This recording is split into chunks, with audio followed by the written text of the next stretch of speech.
Bonsoir à tous. Nous avons été surpris. Bonsoir Sophie Aubardia. Bizarre. Je vous assure, mon cher cousin, que vous avez dit bizarre. Comme c'est bizarre. Bonjour. Vous allez bien? Oui.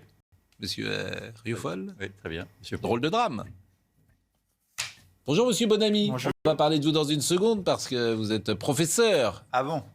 Je pensais qu'on avait parlé de ma participation au concours des Mystères Univers. Ah bon, je suis déçu.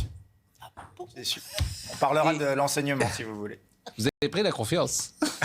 Que voulez-vous? Olivier d'Artigol, je voulais commencer par vous. Il s'est passé quoi aujourd'hui? On va tous voter pour votre ami. Ah, vous avez vu ça? Le tweet de Fabien Roussel. Je trouve que c'est le meilleur à gauche. Vous avez entendu sur une Juste radio, une radio entre midi et deux? Juste un petit tweet. Aujourd'hui, il a dit aujourd'hui, certains nous font la leçon tous les jours. Il faudrait interdire le Tour de France, les sapins verts, la viande et les centrales nucléaires. Nous voulons répondre aux attentes des classes populaires. Oui. Mais ça ne fait se laisse pas impressionner ça fait par... tellement longtemps que la gauche ne parle pas aux Eh classes bien. populaires, depuis bien longtemps d'ailleurs, que Fabien Roussel, il fait une excellente campagne. Et il va continuer. Excellente Je vous campagne, l'annonce. avec des vraies valeurs de gauche. Eh bien. Il plaît beaucoup à la droite.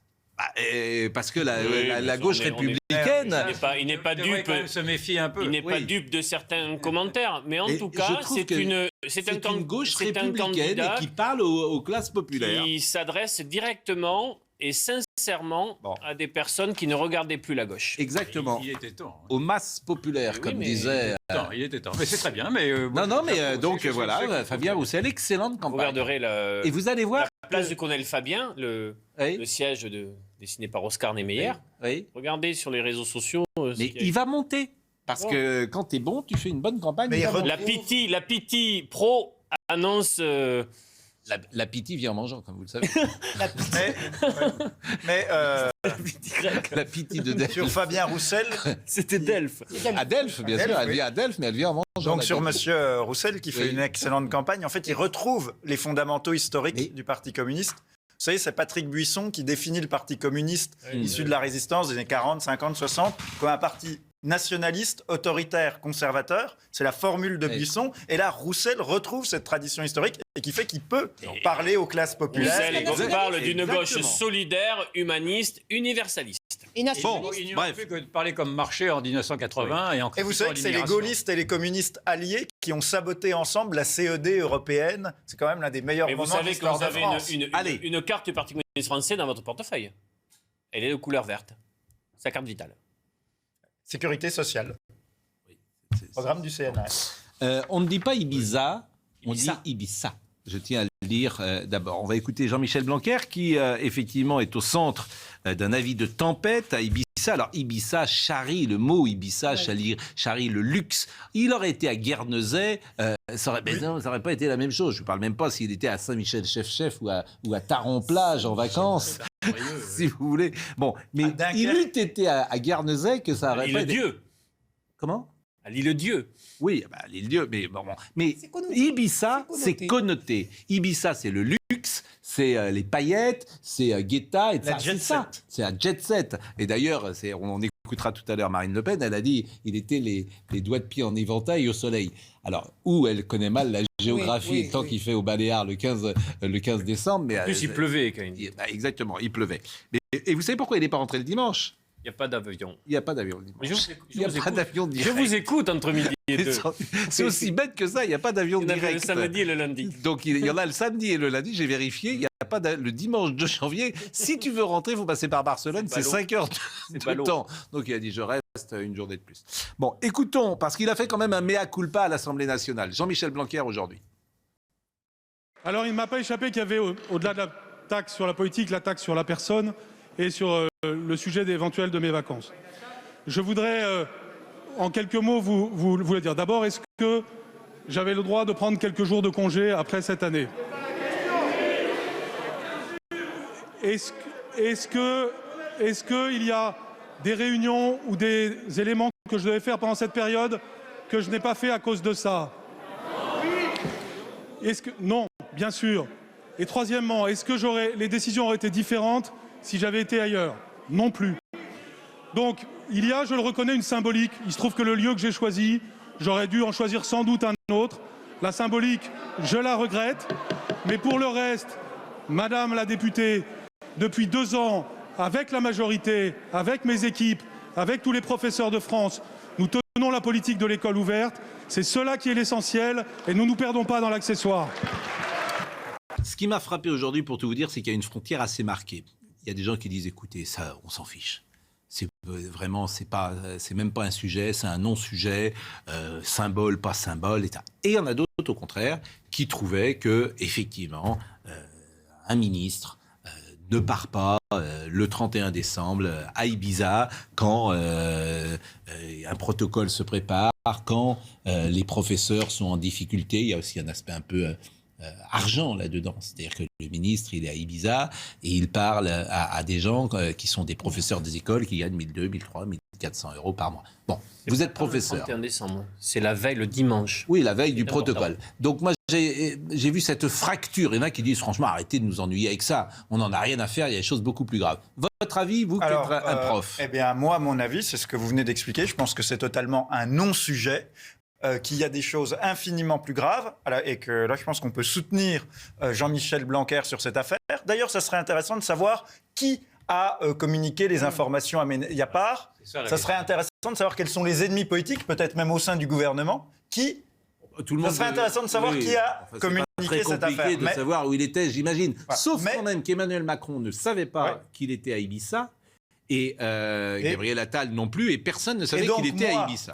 Par le passé, ça a pu m'arriver d'être assez critique envers Jean-Michel Blanquer. Notamment, je peux lui reprocher d'avoir entériné la pénurie de professeurs de maths en sabrant l'enseignement des mathématiques en terminale. Je pense que ça aura des conséquences lourdes à terme. Mais ça, c'est un autre sujet. Sur ses vacances à Ibiza, deux choses. Comme il l'a dit lui-même, Jean-Michel Blanquer, ça fait 1 an et demi qu'il se bat contre les enfermistes pour garder les écoles ouvertes. Et ça, je peux vous dire qu'il y a énormément de gens, notamment dans les classes populaires, qui disent merci à Jean-Michel Blanquer pour avoir gardé les écoles ouvertes, parce que sinon, ils ne sauraient pas comment faire pour garder leurs enfants. Donc déjà, ça, c'est vraiment une très bonne politique, surtout quand on voit les catastrophes à cause des enfermistes sur la jeunesse, sur les enfants. Donc Jean-Michel Blanquer se bat contre ça. Le mot enfermiste est passé dans le... Oui, c'est votre mot qui est très bien trouvé. Et deuxièmement,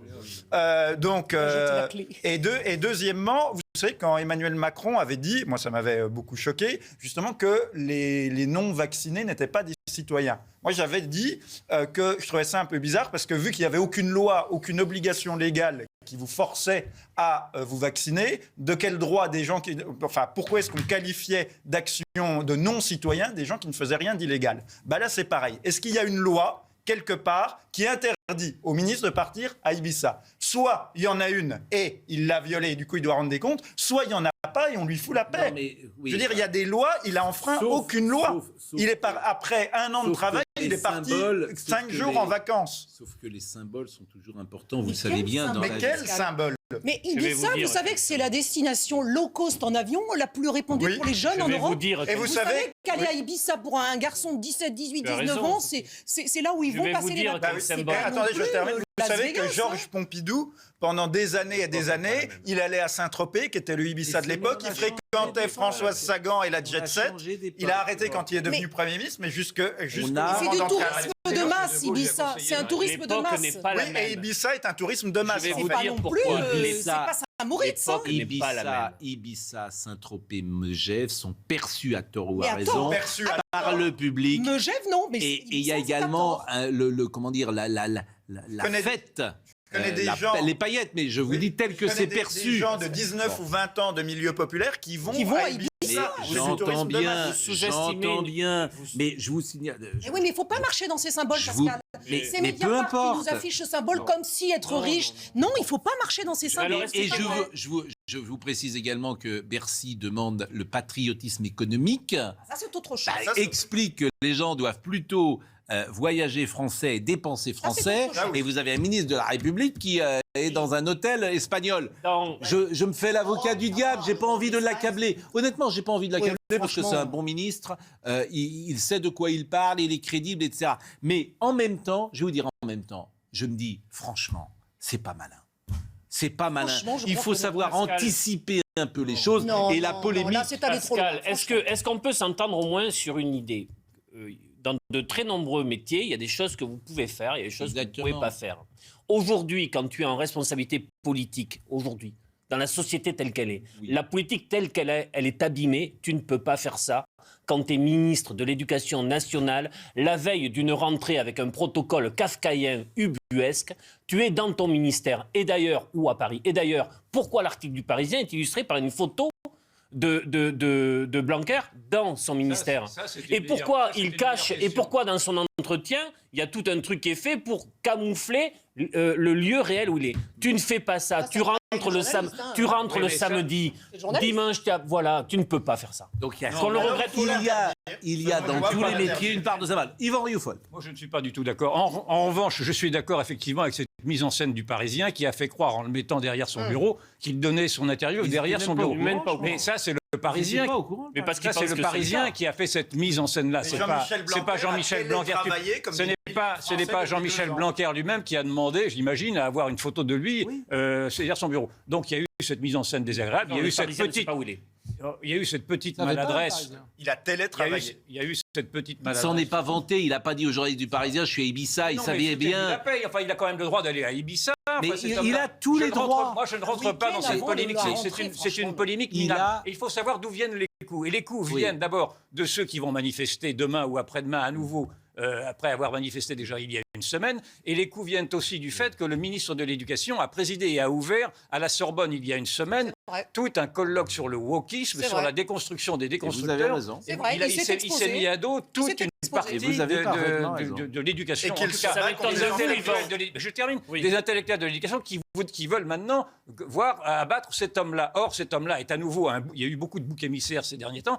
Et cet homme-là est le bouc émissaire aujourd'hui d'une politique hygiéniste, en plus qu'il n'a pas cautionné, puisqu'il a laissé l'école ouverte. Et donc, j'ai beaucoup de réticence à défendre le gouvernement, mais je défends bien sûr M. Blanquer, qui me semble être en tout cas le moins pire des ministres de ce gouvernement. Mais Yvan, il a quand même une responsabilité sur, d'accord, peut-être que Véran a poussé, mais le protocole, on est d'accord pour dire que ce protocole qui a été publié n'était ni fait ni à faire. Ça ne vient pas de lui. Oui, il est victime de la pression d'Olivier Véran. Et des syndicats qui n'ont pas voulu négocier en heure, on le sait. Heureusement qu'ils se sont mobilisés, les syndicalistes, ils ont obtenu beaucoup de choses. Moi, je trouve aussi, je suis totalement d'accord avec Yvan, ce n'est pas au niveau de ce dont on doit parler. Mais bon, c'est toujours pareil. J'entends ce que vous dites et bon, je pense que vous êtes déconnecté, mais bon, voilà, complètement. Moi, je suis jamais allé à Ibiza, j'aimerais bien y aller. Non, mais vous êtes déconnecté du public. Le public ne perçoit pas les choses comme vous. Je ne crois pas du tout. C'est vous qui vous trompez. On peut maintenant télétravailler, qu'il soit à Ibiza, vous l'avez dit vous-même, ou à Saint-Michel-Chef, c'est la même chose. C'est simplement, il y a une maladresse qu'il a reconnue lui-même. Je salue les habitants de Saint-Michel-Chef qui nous écoutent. Mais il y a une maladresse qu'il a reconnue lui-même. Vous dites maladresse vous-même. Oui, une maladresse, une faute de communication. Et alors, vous n'en faites pas, personne n'en fait. On va pas faire non plus. Ça ne peut pas être l'objet d'une polémique. On ne peut pas réclamer la démission d'un ministre pour être quelque chose d'aussi banal. Je vous rappelle que François de Rugy a été viré sur des homards mangés à l'Assemblée nationale. C'est pas tout à fait la même chose. Pourquoi ? Pas tout à fait la même chose parce qu'il invitait ses amis, il faisait profiter, c'était des dîners privés. C'était un dîner privé dans un lieu de un détournement de fonds ministre publics. Mattei pendant la canicule. Bon, écoutons quelques réactions de M. Jadot, de Mme Le Pen et de votre ami M. Roussel. Notre ami. Votre ami. Je demande la démission de Jean-Michel Blanquer. Depuis des mois et des mois, il méprise la communauté éducative, il méprise les enseignants, il méprise les parents d'élèves et les élèves. Et le niveau d'impréparation, d'improvisation permanente sur les protocoles sanitaires à l'école remet en cause sa préparation, son sérieux, son professionnalisme. Il a droit aux vacances, il a droit de bosser aussi pour faire en sorte que cette rentrée ne soit pas la pagaille absolue. Ce qui justifie cette forme d'agitation de la part du gouvernement en termes de vote, du pass notamment vaccinal et de multiplication des protocoles, n'est pas une raison sanitaire, car si c'était une raison sanitaire, je suppose que M. Blanquer ne serait pas sur les plages d'Ibiza, les doigts de pied en éventail. Et donc j'en entends beaucoup qui appellent à sa démission. Si c'est pour mettre le même à Blanquer bis, ça ne change rien. Nous, ce qu'on veut, c'est que ça change. Vous voyez, finalement, mais vous voyez, des trois réactions, celle qui est la plus cohérente, et j'allais dire la plus intelligente, c'est Roussel, d'une certaine manière. Jadot, il fait une très mauvaise campagne, parce que ça n'a pas de sens de demander la démission. Et voilà, ça fait vieille politique. Marine Le Pen, Elle explique qu'il est avec les... C'est pas crédible. Et on est en taille, bon, il faisait 12 degrés. Donc celui qui est le plus cohérent là-dedans, qui ne fait pas d'attaque personnelle et qui dit, moi, je veux une autre politique. Voilà, ça s'entend. Il plaide sur le fond. Bon, la vérité, c'est que ceux qui veulent la peau de Blanquer, ils sont instrumentalisés ça. Et puis les autres, effectivement, ils n'ont pas dit grand-chose. Écoutez ce qu'a dit Éric Zemmour, par exemple. Vous savez, moi, je n'aime pas les chasses à l'homme. Pour en avoir été moi-même victime plusieurs fois, je n'aime pas ça. Donc j'ai des désaccords avec Jean-Michel Blanquer. Je critiquais Jean-Michel Blanquer quand M. Jadot se taisait. Moi, maintenant, je ne demande pas la démission. De toute façon, qu'est-ce que ça va changer? Est-ce que c'est pas Jean-Michel Blanquer qui est responsable? C'est Emmanuel Macron. C'est lui le seul. On lui fait porter le chapeau. Là, vous avez vu, il y a le journal Mediapart qui révèle qu'il était à Ibiza lorsqu'il a décidé du protocole. C'est une circonstance atténuante pour vous ou pas du tout? Non, ça ne m'étonne pas de Mediapart. Tout ça est minable. Moi, c'est un non-sujet. Oui, pour moi, c'est un non-sujet. C'est ce que vous disiez tout à l'heure. Je salue Daniel Guichard, notre ami qui nous regarde et qui dit « Pascal, vous devriez faire un sondage à l'antenne sur l'intérêt que votre public porte à ce problème. Vous auriez sûrement une surprise. Oui, je pense. » Donc il pense comme vous, au fond. Je pense qu'il y a deux réalités. Daniel Guichard a raison. Oui. Les gens se disent « Mais enfin, tout ça est secondaire. » C'est possible, c'est là. Mais si vous posez « Est-ce qu'il a eu raison de le faire ou pas ?» Oui. Ça ne vous intéresse pas directement, ce n'est pas votre sujet de préoccupation. Je suis totalement d'accord avec ça. Mais si vous posez une question « A-t-il eu raison ou pas ?» Il y a un bon sens qui veut dire pas à la veille de la rentrée. Ça voudrait dire qu'il ne travaille pas, cet homme-là. On ne peut quand même pas dire que Jean-Michel Blanquer n'a pas bossé. Il y aura grève jeudi. Vous faites grève, vous, jeudi? Alors, on ne travaille pas ce jeudi-là. Je serai chez Sonia Mabrouk. Il y aura grève. Alors la grève, la manifestation jeudi est interdite dans Paris parce que ça a été déposé trop tard. Trop tard. Donc c'est important de le dire. Dommage parce qu'il y a une première journée de forte mobilisation a permis d'arrêter.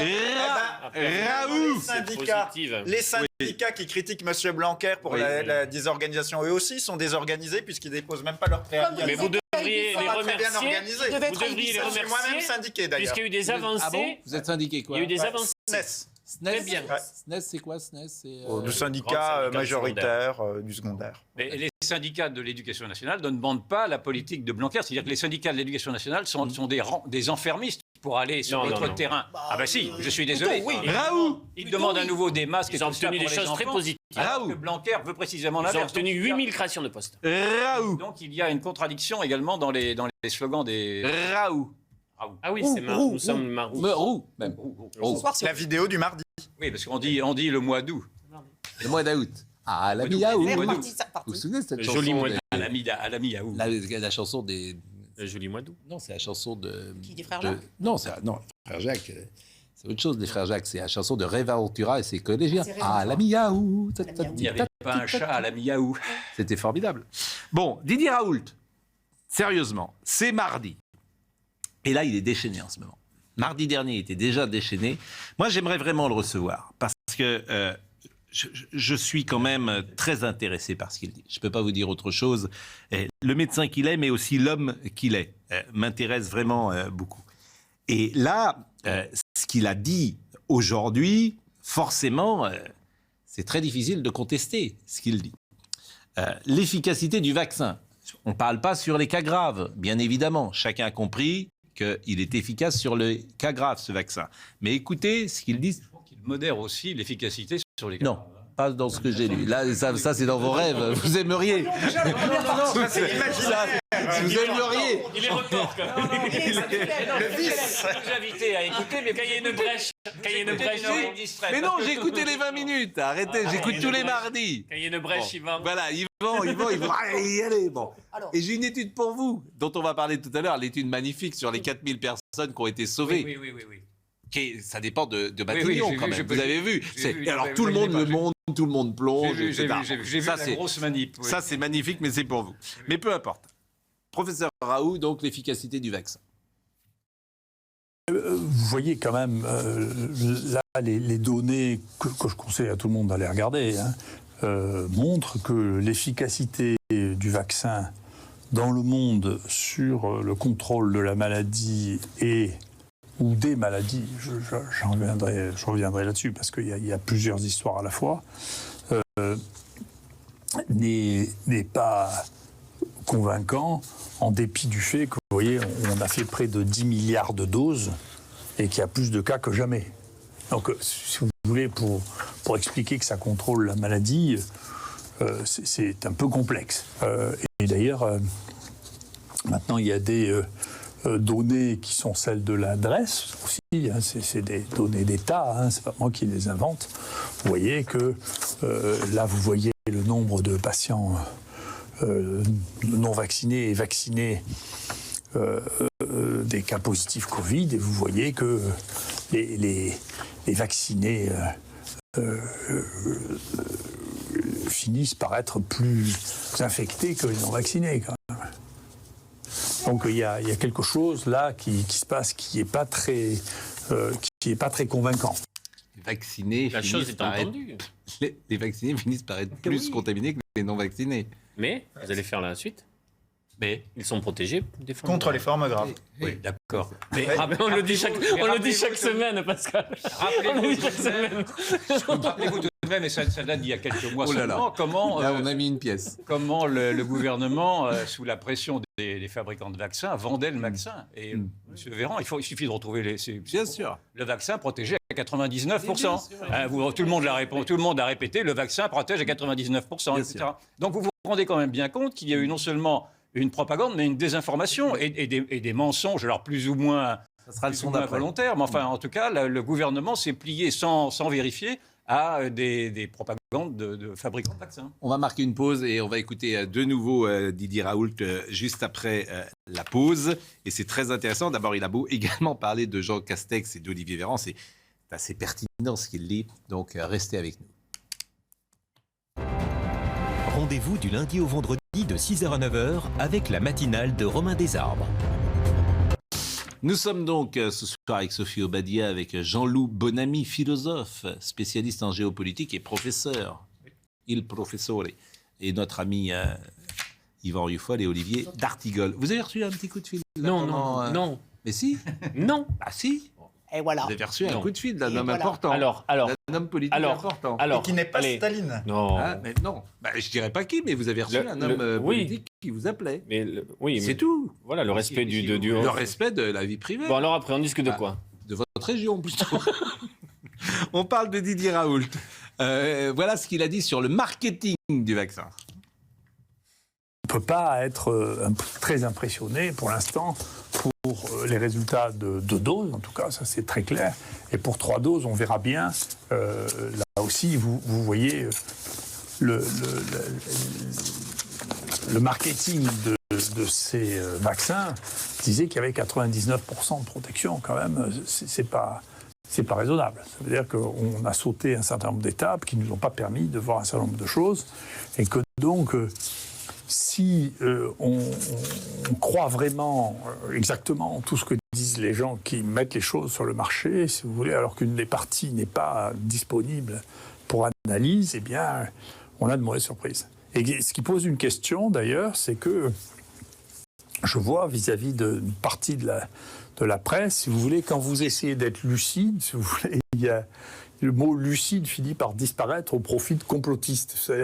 Si vous êtes lucide, alors c'est que vous êtes complotiste. Mais on a le droit de ne pas croire au Père Noël. Hein. C'est pas obligé de croire au Père Noël. Ça aura été vraiment un des grands enseignements de cette pandémie. Pourquoi le politiquement correct est venu jusque dans le traitement journalistique au point que la presse, les médias ont choisi leur camp et qu'il fallait être, quoi qu'il arrive, pro-vacciné.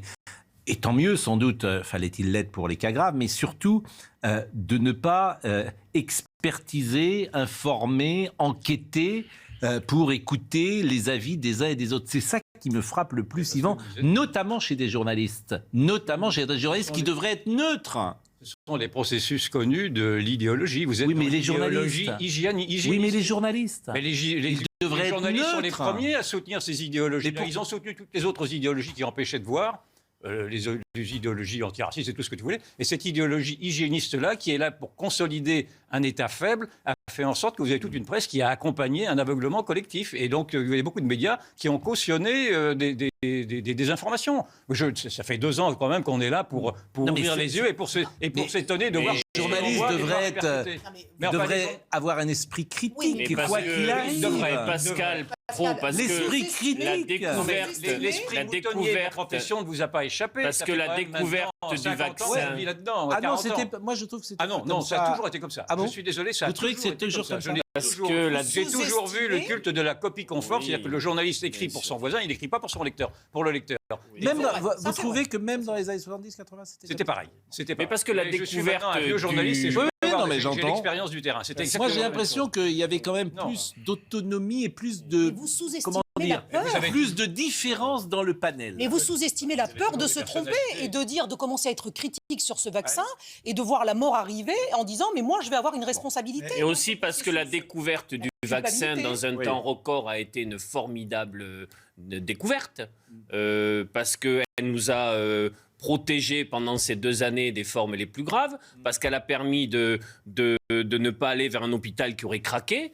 Et vous ne parlez pas, je vous l'ai déjà dit, assez positivement de cette découverte. Dites pas qu'on non, parce que là, on est en train de rembobiner le film en disant, mais de toute façon, vaccin ou pas, on aurait traversé... Ah non, moi, je ne dis pas ça du tout. Ah bon, je suis désolé, mais je vous ai fait part de beaucoup de témoignages que je reçois à nouveau maintenant et de témoignages de médecins qui me disent qu'après la 3e injection, des cabinets de médecins sont maintenant emplis ou en tout cas très sollicités par des patients qui, à partir de la 3e dose, sont contaminés et sont contaminés dès les premières semaines. Alors, écoutez, dernier passage. En fait, il est méfiant, comme s'il recevait un délégué médical qui lui fait l'article et qui nous explique qu'il faut être critique. Dernier passage, et c'est sur Jean Castex et Olivier Véran. Didier Raoult. On a un Premier ministre qui reçoit 2 doses vaccinales qui fait le Covid. Il dit que ses enfants, je ne suis pas gentil pour ses enfants, qu'ils ont transmis. Bon. On a un ministre de la Santé qui, lui, a fait 3 injections et qui fait un Covid. Quand même, c'est dans leur chair qu'ils sont touchés. Comment, en étant touchés dans sa chair, on peut encore croire au message que l'on donne en disant « vous n'allez pas faire de Covid si vous êtes vacciné ». C'est quand même... Il y a quand même une question qui est celle-là de la discordance entre le vécu et la théorie, et de voir la puissance de la théorie à côté du vécu. Bon. Non mais, et en plus, on referme le chapitre. Les chiffres confirment tout ce que dit Didier Raoult, puisqu'il y a 90% de la population éligible qui est vaccinée, et pourtant, là, on était à plus de 300 000 contaminations par jour, on battait tous les records. L'an dernier, on était à 50 000 par jour, on trouvait déjà que c'était beaucoup. Cette année, il y a 90% de la population éligible qui est vaccinée, on est à 300 000 contaminations. Donc le vaccin protège contre les formes graves, et c'est très bien, mais il ne protège absolument pas contre la diffusion. Et je me souviens que sur ce plateau, quand je critiquais le pass sanitaire en juillet, en disant que ça ne servait à rien puisque le vaccin ne protégeait pas contre la contamination, seulement contre les formes graves, je me souviens que quelqu'un m'avait dit « Ah non, pas du tout, il y a une étude qui nous prouve que le vaccin divise par 12, je ne le nommerai pas, mais qui divise par 12. » C'était la fameuse étude divisée par 12, alors qu'en fait, ça divise par 0. Vous remarquerez que le gouvernement ne se ressort plus tellement son slogan. Plus exactement, ça divise par 1, c'est-à-dire ça donne le même chiffre. Son slogan en disant on peut discuter de tout sauf des chiffres. Parce que si on commence à discuter des chiffres, en effet, le slogan tombe à l'eau. Et donc le pass vaccinal n'a aucune raison d'être. Alors justement, le pass vaccinal, le Conseil constitutionnel d'abord a été saisi par les députés et sénateurs de l'opposition. Il rendra vendredi sa décision sur le projet de loi transformant le pass sanitaire en pass vaccinal. Qu'est-ce qui change le pass vaccinal? Schéma vaccinal complet ou certificat de rétablissement, mais plus de tests négatifs. C'est ça qui change. Le test négatif ne sert plus. Nous sommes d'accord. Dans quel lieu? Lieu de culture et de loisirs, bar, restaurant, foire, séminaire, transport. Nous sommes d'accord. Qui est concerné? Tous les gens de plus de 16 ans. Entre 12 et 15 ans, c'est un pass sanitaire qui suffira. Ça, c'est une évolution du débat parlementaire. Voilà. Passe vaccinal, télétravail. Les entreprises ne jouant pas le jeu du télétravail pour lutter contre l'épidémie pourront être sanctionnées d'une amende administrative allant jusqu'à 500 €. Bon, voilà. Et donc, tout ça serait mis en place, a priori, avant vendredi, samedi. Hein. C'est Christophe Castaner qui donnait l'information hier. Après, voilà. Bon, le Conseil constitutionnel, il ne va pas priori, ça sera oui. Bon, pour l'instant, a priori, ce sera oui, comme vous dites. Non, mais oui, voilà. Bon. Mais on n'a pas trop de suspense. Bon. En revanche, écoutons sur Omicron ce que disait Sylvain Attal, des raisons d'être optimiste. Sylvain Gabriel. Il a changé de prénom. Gabriel Attal. Sylvain Attal, c'est un variant. C'est le variant. C'est un journaliste, pour tout vous dire. Sylvain Attal, c'est un journaliste qui était à Europe 1 jadis. Gabriel Attal, pardonnez-moi. Je pense qu'on a des raisons d'être optimiste aujourd'hui. Qu'est-ce qu'on voit? On voit que la vague Delta a vraiment régressé. On voit que la circulation tend à ralentir et que dans les régions où la vague Omicron a démarré en premier, notamment en Île-de-France, il y a ce qui semble être le début d'une décrue. Et donc évidemment, ça permet d'être optimiste. On voit que dans nos services de réanimation, la situation s'est stabilisée, que la tension n'augmente plus. Maintenant, il faut évidemment rester vigilant et poursuivre nos efforts. Bon, je rappelle, Alain Fischer a dit aujourd'hui dans l'Express, au décours de la vague actuelle, probablement d'ici 6 semaines, le niveau global de la protection de la population sera assez élevé. Il pourra bien sûr toujours y avoir de nouveaux variants, mais on peut espérer qu'ils seront moins agressifs. Je rappelle que le 25 décembre, le 23 décembre, je ne vais pas le dire tous les soirs, mais il y avait des gens très importants de la PHP qui expliquaient que les réa allaient exploser. Et qu'il fallait tout fermer. Et qu'il fallait tout fermer, bien évidemment. À cause des méchants non vaccinés. Bon, alors, le pass sanitaire a sauvé 4000 vies. Pourquoi vous riez? Pardon. Bon, une note du Conseil d'analyse économique. Il a fait gagner 6 milliards. Il a fait gagner 6 milliards également. Qui dépend de Matignon. Exactement. Publié aujourd'hui, confirme le bien fondé de la stratégie suivie par l'exécutif. Moi aussi, j'ai commandé une étude à mon propre bureau d'études personnelles. Je souris. Je suis le meilleur. Ça s'appelle l'indépendance. Curieusement, mon propre bureau d'études. Et j'ai vu qu'alors tout le monde, j'ai vu dans la presse, tout le monde y allait, Le Monde, etc. C'est bon, formidable.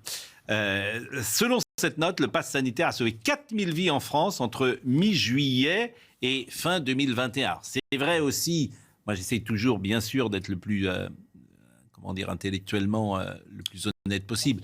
Évidemment que si il y a eu, c'est pas le pass sanitaire qui a sauvé des vies, c'est la vaccination. Si on a vacciné en masse, évidemment qu'on a dû sauver des vies. Bien sûr. Macron a sauvé des vies. Oui, c'est ce que vient de nous dire ce gouvernement. Bien sûr. C'est bien ce que vient Alors, de nous dire. voyez le sujet d'Adrien Spiteri. Et après, je vous donne la parole. À la terrasse des restaurants ou devant les lieux de loisirs. Bonjour monsieur, je peux avoir le pass sanitaire? Les contrôles du pass sanitaire ont permis de sauver plusieurs milliers de Français. Grâce à lui, 30% d'hospitalisation et 4000 décès ont pu être évités au second semestre 2021. Des chiffres qui émanent d'une étude réalisée par une dizaine de scientifiques et publiée par le Conseil d'analyse économique. Les effets positifs du pass sanitaire se font également ressentir sur l'économie française. Entre juillet et décembre, il aurait permis à la France d'éviter des pertes de 6 milliards d'euros, contre 1,4 en Allemagne et un peu plus de 2 en Italie. Un pass sanitaire qui devrait dès la fin de la semaine se transformer en pass vaccinal après l'adoption du texte au Parlement. Une décision du Conseil constitutionnel est attendue vendredi. Il faut proroger ce pass, il est formidable. C'est une diversion. Il évite les morts, il fait gagner de l'argent. Non, mais il faut pas prendre les gens pour des imbéciles. Comme vous l'avez dit, ce conseil dépend du Premier ministre et celui qui préside à ce conseil, M. Philippe Martin, est un proche d'Emmanuel Macron. C'est un économiste qui a été proche d'Emmanuel Macron lorsqu'il était ministre de l'économie et des finances, qui est un ancien chroniqueur d'ailleurs de Libération également. J'ai vu ça dans sa fiche Wikipédia. Et c'est lui qui est encore proche du président de la République. Donc c'est un instrument de pouvoir, qui est en train de faire en sorte de faire passer une propagande qui me paraît quand même assez grossière auprès de médias qui ne vont même pas vérifier et qui ne me demandent pas comment ils ont pu aller à ces chiffres-là. Comment voulez-vous que l'on discute de chiffres qu'on nous impose ainsi? Moi, a priori, j'ai un doute, mais en même temps, je ne veux pas faire du mauvais esprit. Un vrai risque démocratique, mais réel, c'est que là, on réinstruit passe sanitaire, on pourra préparer le passe vaccinal, on attend la décision constitutionnelle, mais on est à combien de jours du premier tour à la présidentielle? Ça écrase tout. Et il est bien difficile quand même d'élargir la focale et de parler d'autres sujets. Moi, par exemple, dans mon département, il y a une entreprise avec 47 salariés qui sont menacés de délocalisation en Inde et au Mexique. Un salarié m'a dit, mais on ne parle plus du tout de ces sujets-là. Produire et travailler au pays, par exemple. Est-ce qu'on peut ajouter, l'entreprise Pascal, étonne. Est-ce qu'on peut... Vous avez dit quasiment la même chose la semaine dernière. Oui, mais parce que vous ne savez pas pourquoi. Parce que je les vois tous les lundis. Et ils me disent, mais Olivier, rien n'a changé. C'est situation sanitaire. Est-ce qu'on peut ajouter quelque chose? Dernier mot et après on parle... Et je suis certain que c'est une stratégie de l'exécutif. Alors, justement, est-ce qu'on n'est pas en train de vivre comme les séries télévisées? C'est-à-dire le crescendo, maintenant on a sauvé des vies, la semaine prochaine, ou c'est déjà fait hier, on a gagné de l'argent, de telle manière que quand Emmanuel Macron va desserrer les taux, ça va venir, fatalement. Eh bien, c'est le super-héros. C'est le super-héros de la série. À la fin, c'est lui qui emporte tout. C'est l'ami. Donc, vous ne parlez que d'un sujet. Chaque semaine, vous entretenez le suspense. Chaque semaine, vous donnez un peu plus. À la fin, vous êtes le héros. Ce soir, par exemple, on a battu le nombre de records de contamination qui repart à la hausse, d'ailleurs. On est à plus de 400 000 ce soir. C'est ça qui est extraordinaire, d'ailleurs, parce qu'on disait que ça baissait le nombre de contaminations. Mais les réa n'augmentent pas. Mais le nombre de contaminations... Tout le monde se teste à oui, enfin... Ça, c'est le test. Tout le monde. Ouais. Mais c'est beaucoup, 450 000, c'est-à-dire que tous les jours, tu as 500 000 personnes qui sont contaminées. Et qui s'immunisent aussi. Oui, vous faites bien de... Et donc, moi, simplement, je veux dire deux choses. Quand je vois cette magnifique étude, vraiment, donc, comme le disait Yvan, le pass sanitaire et bientôt le pass vaccinal fait gagner de l'argent, sauve des vies, peut-être fait revenir l'être aimé. On a vraiment l'impression que c'est un marabout africain. Vous avez un message personnel à faire passer? Voilà, donc c'est formidable. Et bravo le pass magique. Et donc, bravo. On dirait les mages africains de Barbès qui vous donnent leurs cartes, les marabouts. Encore qu'ils ont l'air plus sympathiques et moins attentatoires aux libertés publiques que le pass sanitaire. Plus sympa. Le pass sanitaire fait revenir l'être aimé. Oui. Bon, mais les marabouts portent moins atteinte aux libertés publiques que le pass sanitaire. Et deuxième point, je le disais déjà il y a un an, je faisais remarquer que la France était, par exemple, le seul pays du Conseil de sécurité de l'ONU qui n'avait pas mis au point son propre vaccin. Les vaccins anglais, américains, russes, chinois, cubains même, il n'y a pas de vaccin français. Je disais, c'est une preuve du déclin industriel, dont parlait très justement Olivier, du déclin français. On est un an après, il n'y a toujours pas de vaccin. Il arrive, là. Il arrive, mais il n'est toujours pas disponible. Sans ARN messager. Il n'est toujours pas disponible. Un peu de temps. C'est Novavax. Je rappelle aussi que le gouvernement parce que les vaccins, on les doit quand même à Trump. Et je rappelle aussi que le gouvernement a refusé d'élargir aux vaccins actuels le champ d'application de l'ONIAM, c'est-à-dire cet office qui gère les indemnisations pour des accidents de vaccins obligatoires, parce que, a priori, ce gouvernement-là ne veut pas justement engager sa responsabilité sans faute. Dernière chose. Il y avait encore un doute sur l'efficacité des vaccins, c'est là où je veux. Ben oui, c'est peut-être une peur sur le risque. Non plus. Ben si, c'est ça. Excusez-moi, c'est ça. Ben si, bien sûr que si. Engager la responsabilité sur un vaccin massif et récent. Vous avez une loi de 64 qui engage la responsabilité sans faute de l'État sur les vaccins, sauf pour ceci. Le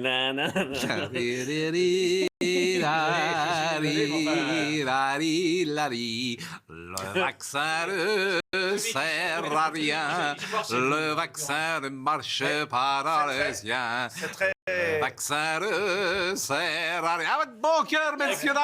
Avec un petit singe sur l'épaule. Non mais, Yvan, faites-moi plaisir. Attendez, mais vous, parce que vous prenez ça à la légère? Non. Ceux qui ont des accidents, qui ont eu des accidents vaccinaux, qui ne sont pas pris en charge par leurs assurances, pas pris en charge par l'État, vous pouvez blaguer en disant que ce que je raconte c'est n'importe quoi. Mais vous plaisantez ou quoi? Je veux bien qu'on rigole, ça me dérange. Je dis que le vaccin a sauvé des vies, a sauvé des gens. Non, mais moi je ne dis pas le contraire. Je vous dis que le gouvernement refuse de s'engager.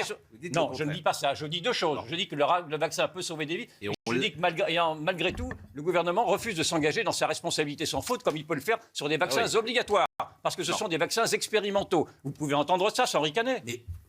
On n'a pas de ricaner là-dessus. On sait bien que c'est expérimental dans le sens où ça n'a pas d'ancienneté. Je ne fiche pas de vous. J'essaye de donner parfois un peu de légèreté à nos débats. Alors, si vous... Non, mais le débat que je pose n'est pas léger. Ça ne vaut pas ceci. Oui, mais rien de nos... Tous nos sujets ne sont pas légers. Donc on peut faire une tête d'enterrement tous les soirs. En l'occurrence, vous prenez à la légère un débat qui est considérable. Donc simplement, voilà, je m'amusais. Bon, alors, pardonnez-moi. Mais moi je dis ça, c'est pour vous, c'est pour votre réputation d'homme sérieux. Ma réputation de sérieux est entamée, si vous voulez. Vous attaquez un combat titanesque. Voilà, j'aurais fait ce que j'ai pu. Bon, mais on peut parler de choses sérieuses, avec rigueur, pourquoi pas, tout en gardant un peu de légèreté et de distance, voire de dérision. C'est même nécessaire. On peut parler sérieusement sans se prendre au sérieux. Voilà, dit. Et c'est un expert qui vous dit ça. Je suis le premier. Monsieur Bonamy qui ne prend, Monsieur Bonamy qui ne prend la parole que pour dire ce qu'il avait dit il y a un an et qu'il avait raison de le dire. C'est formidable. Comme je l'avais dit il y a un an, je tiens à le dire. Olivier Véran, lui, ne peut pas dire ça. Lui qui se contredit tous les 15 jours. Moi, je peux assumer ce que j'ai dit il y a un an. Olivier Véran ne peut pas assumer ce qu'il disait il y a 15 jours. C'est beau. Ce que vous dites est assez beau. Effectivement. Marine Le Pen, c'est bien. C'est bon esprit ce soir. Bon esprit. Vous ne faites pas grève, jeudi. Là, je ne travaille pas ce jeudi. Ouais, je crois que vous avez déjà posé la question. Oui, je ne travaillerai pas tout à l'heure. Je voudrais qu'on écoute Marine Le Pen parce que Marine Le Pen, elle a une antienne et cette antienne s'entend, si j'ose dire. C'est à quoi sert la candidature d'Éric Zemmour, selon elle. Écoutez. Et ça pose la question que je pose en réalité depuis le début de la candidature d'Éric Zemmour. À quoi sert cette candidature ? Si ce n'est à dégager le terrain à Valérie Pécresse pour lui permettre d'être au second tour, si j'en crois l'aveu qui en a été fait par Éric Zemmour dans une émission récemment, en disant qu'il souhaitait que Valérie Pécresse lui donne des parrainages, car s'il n'avait pas ces parrainages, alors Valérie Pécresse ne pourrait pas être au second tour de l'élection. Je me suis arrêté là. Vous voyez, Monsieur Torres, quand on a un aveu tel que celui-là, moi j'étais avocat pendant longtemps, quand on a un aveu tel que celui-là qui est exprimé dans une enceinte, en règle générale, on dit « Merci, Monsieur le Président, je n'ai pas d'autres questions ». Ce n'est pas une référence à Maurice Thorez, bien évidemment. Je ne pense pas chez Marine Le Pen, mais c'était notre confrère de Valeurs Actuelles, c'est ça ? Ça. Il s'appelle Julien Thorez. En revanche, c'est une question qui, effectivement, peut se poser. C'est une question qui se pose, qui est légitime, enfin, qui laisse voir l'inquiétude de Marine Le Pen. Mais Marine Le Pen a l'air de se placer comme étant d'évidence la candidate qui rassemblera les voix. Moi, je vois un sondage qui est paru aujourd'hui, où on voit que Zemmour, qui effectivement plafonnait un peu, commence à remonter d'une manière très, très sensible et talonne, voire dépasse, je ne sais plus exactement, d'un demi-point à Marine Le Pen. Donc, c'est que le meilleur gagne. Je pense que le débat d'idées qui a été ouvert par Zemmour en disant « je suis le candidat du réel » est un très bon positionnement, en tout cas, mais au-delà de la personne, et que Marine Le Pen devrait s'aligner, au contraire, sur ce terrain-là. C'est-à-dire le terrain de la réalité. Sur le terrain de la réalité. En quoi ne s'alignait pas elle ? Qu'est-ce qu'elle dit différent? Visiblement, si elle n'arrive pas à être entendue, c'est que ses propositions ne sont pas suffisamment concrètes sur les problèmes que pose Éric Zemmour. On fait le reproche à Éric Zemmour de dire les choses trop brutalement, mais ce sont les réalités qui sont brutales. Elle est toujours devant.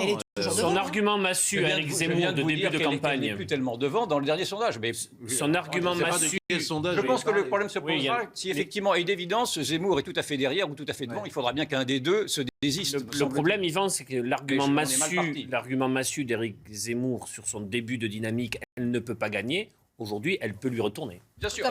Éric Zemmour sera demain l'invité de Laurence Ferrari. Je le dis à 8h15 jusqu'à 9h. Donc soyez présents devant CNews. Après, nous débrieferons évidemment ce qu'aura dit Éric Zemmour. Mais Éric Zemmour sera demain matin sur l'antenne de CNews. Et j'ajoute qu'il a dit que c'est Robert, oui, c'est ça, Ménard, qui soutient Marine Le Pen, était désormais son ennemi politique. Donc vous voyez que c'est tendu. Stupide. C'est tendu entre les deux. C'est stupide, en effet.